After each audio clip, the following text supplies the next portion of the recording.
Welcome. We are at the Exponential Medicine, the third day, and we have today Carmen Morcos, and she has a very interesting path, journey. Previously in the financial world, you were also in the social international justice. Yeah. From there, you went more in the coaching world, trying to unleash the potential of these entrepreneurs. And so I like to hear you speaking about this. Yeah. So, yes, my path was very nonlinear, and I like to think that life is not linear. And you get to a place in your life where you don't necessarily know why all the steps have happened, but then all of a sudden it all integrates. And at that point in my life, I felt like I really wanted to integrate all of these parts of myself, and that's what I had to offer. And so my path was in finance initially, and then I went into the philanthropy world. So I worked for several foundations for many years, and I was a program officer in charge of a lot of grantee partners around the world. And in my last foundation job, it was primarily in charge of Latin America. And at the same time, I started getting on a path of wellness and spirituality and health and nutrition and eating psychology. And I was asking myself how all of these were integrated. And I started to see just a lot of cases around me personally that were happening, where mothers of friends were suffering from stage 4 lung cancer. My mom personally has suffered from depression nearly her entire life, and a lot of other health issues. And then I started seeing that in my work every single day when I would go down to the field to visit my grantee partners on the ground doing the work, that we would have a part of the visit that was very technical in nature, as funders do, and looking at the program design and the strategy and monitoring and evaluation and fundraising and all of those things, and do some training, capacity building. But then because we had become such close friends and there was a strong connection and one of trust, they started asking me for a lot of help and advice on a more personal level. And as we know in the holistic health sphere, life is whole and it's integrated. And so we can't look at a human being and say, okay, well, I'm only going to work on this part of you. And we silo, like, work contains this, this, and this. We want to compartmentalize sometimes. But we know that all of these other areas of your life will show up in that. And vice versa, is whatever's happening with you here will show up here. And that was the case with a lot of my grantee partners who were executives, were program staff on the field doing the work. And you get to a point where, when you don't have the support or you don't have the tools, there's burnout, they're exhausted, mental health issues, you're dealing with political, economic situations, with coups in their country, with sanitation issues, with this cousin was shot in the streets, and violence and crime and abuse, like every kind of condition that will show up and affect a human being. So I started asking myself, how are we actually supporting the whole well-being of these people? And that's how it just naturally started integrating into my work. And so this concept of quantum university is very important, holistic. So in other words, you approach the individual not by piece, but this kind of holistic approach where you have different components. But how you have put the system together? What is your vision? My coaching, when I do one-on-one coaching with clients, and it looks different. Like, if I'm doing a training with an organization, I might standardize a few more things, but let's just say personally one-on-one. I have certain tools that I do initially in terms of assessments and understanding where they are, how they're feeling about their own life. And I'll ask questions about a whole range of areas in their life. And everyone is unique and has a different issue that's coming up for them, or a different priority. So a client might have an issue more on nutrition and diet and lifestyle. Another one might have their priorities more around their personal relationship with their spouse. Another person might be more interested in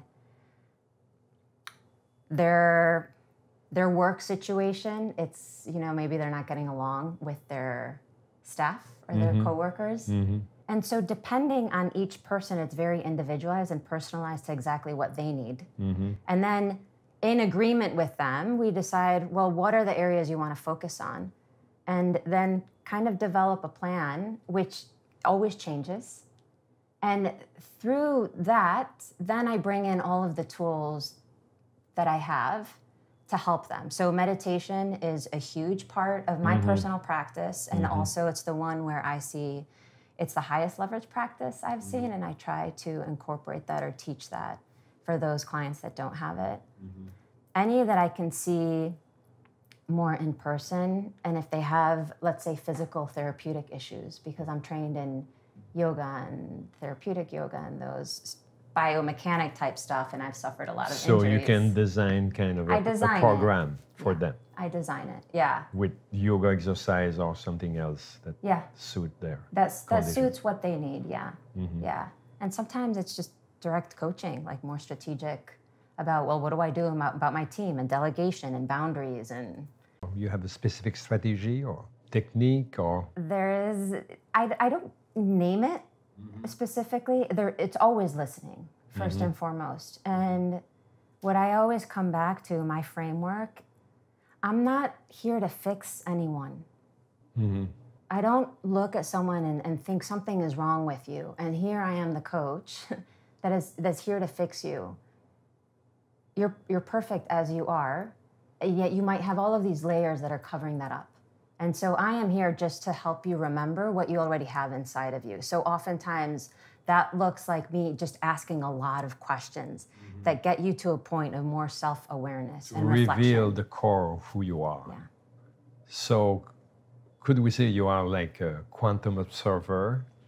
I don't know, maybe.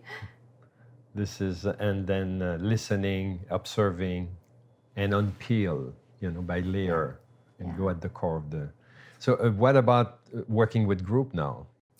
I did a course on transforming your relationship with food.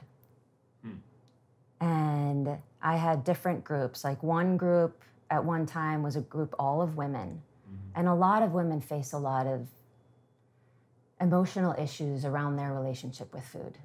And it's not enough, I find oftentimes with them to just say, like, it's not just about like change your diet, what you eat, what you don't eat. There's so many emotional aspects that come behind it. So we use the food as the doorway to get into more deeper issues. And so having the group dynamic, I design it very much to create almost a sacred safe space where people can be honest and open and feel safe to share some of their more vulnerable moments.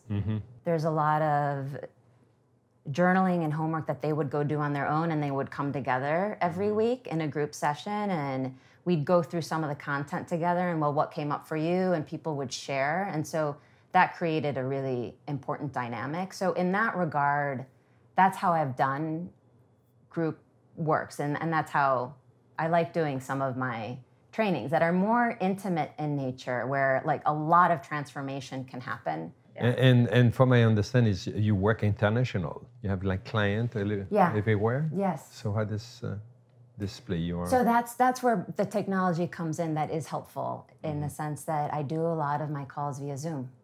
Okay. Video calls, yeah. So I was showing this in my presentation the other day, but I have clients all the way from the island of Samoa to a refugee camp in Palestine, to Nepal, India, to El Salvador, to a rural area of Kenya.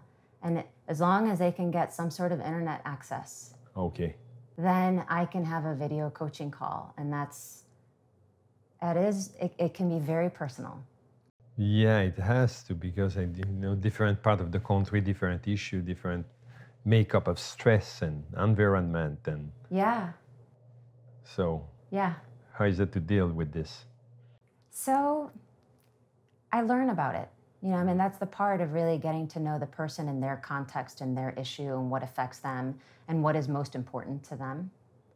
And I also feel that at the core of it, a lot of us as human beings, there are core things that every human being wants that is universal. You know, we want to be loved, and we want to love with a sense of belonging and social connection. And so certain things, no matter where you are, will apply to everyone. It's universal. It's universal. From what I see, this will require to train people to make this bridge, you know, to implement this idea of prevention and human potential. And Quantum University, we really value, and we believe that will be the coach, the health coach that will do this. A health coach is someone who has kind of this human awareness that you are speaking about. So how do you see coaching, you know, playing in this all new realm of new futurist medicine? Yeah. Do you have to reflect on that, or? Well, I think it's finding those people in that field, like the physicians and the doctors and the neuroscientists that are already open to that. It's almost finding your group that is ready to open up their mind to that and integrate those kinds of practices. And I'm seeing more of that, more in the functional medicine or integrative medicine, and just seeing how even those doctors have supported my mom through her depression has been very different from like the traditional medicine before, that the psychiatrist just wanted to medicate her with one drug after another, but no one was really looking at the whole care of her. So, but you have seen for your mother someone looking for this whole...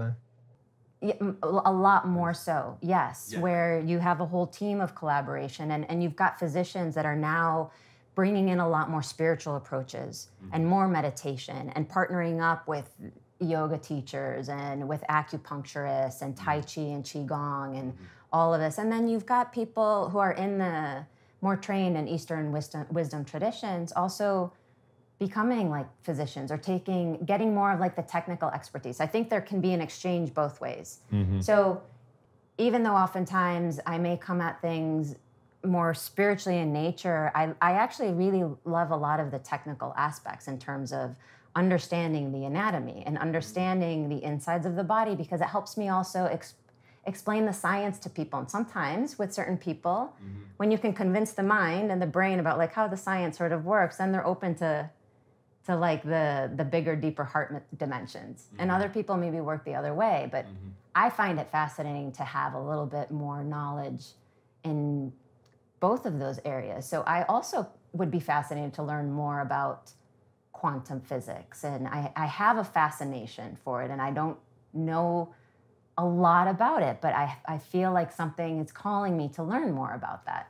Certainly, you know, quantum physics, you know, brought different gift to medicine. This is how Dr. Goswami will say it. One of them is to understand the entanglement, because previously in my medical training, it's like, you know, we like to see things objectively. You know, here's the client, I'm there. There's separation, division. It's like you want to be objective. You stay apart. But, you know, to quantum physics, you know, to this idea of entanglement, that there is we are all interconnected, and at every corner of the universe, you cannot anymore, you know, deny that. It's like you have to play with this. And this changed totally the relation between the doctor and the client. So where they are part of a dynamic, you know, that is blends with consciousness. And when we start to think about the fact that, you know, people are speaking about democratization of medicine, recenter the relation more toward the client instead of the doctor. This understanding that bring quantum physics in the field is, you know, this entanglement, it help a lot. It's very important. So in many things, non-locality, and the idea also of a spontaneous healing, you know, we have something to support that. You know? That you probably remember Deepak Chopra with quantum healing, when he was speaking about the leap of awareness, where people were caught with disease, and then there was no issue possible, and then overnight to a new awareness of the situation, you know, cancer were cured, degenerative disease was reversed. So we have like a broader frame to understand the connection mind and body. Yeah. This is where quantum physics come in the relation. But I'm pleased to hear that, to say about your mother, because this is what I feel too. You know, here in Hawaii we have Kaiser is one of the insurer. Yeah. They already have coach. Yeah. You know, that you can access to help yourself to change lifestyle, to change. Integrating it all. It's really coming. It's really coming. We don't have to fight each other. Like we're all trying to be here, part of the same. Yeah, this was another time, another decade. You know, they were say alternative medicine. Now it's more integrative medicine. Yeah. You have the shift from a medicine of disease to a medicine of human full potential. Yeah. And coaching is kind of the bridge. So. Yeah. Something that comes up strong for me around this, I often hear people talk about treating disease. Mm-hmm. You know, we treat this disease, we diagnose this disease, and where I'm coming from, we don't treat disease, we treat human beings. Exactly. That happen to have a condition or a disease or an illness, but we're treating the human being, which is very different from treating a disease. Yeah, so I believe coaching will be a big part of the equation of medicine in the future. I hope so. Yeah. and thank you very much to have you share you. your idea and experience with us. Thank you.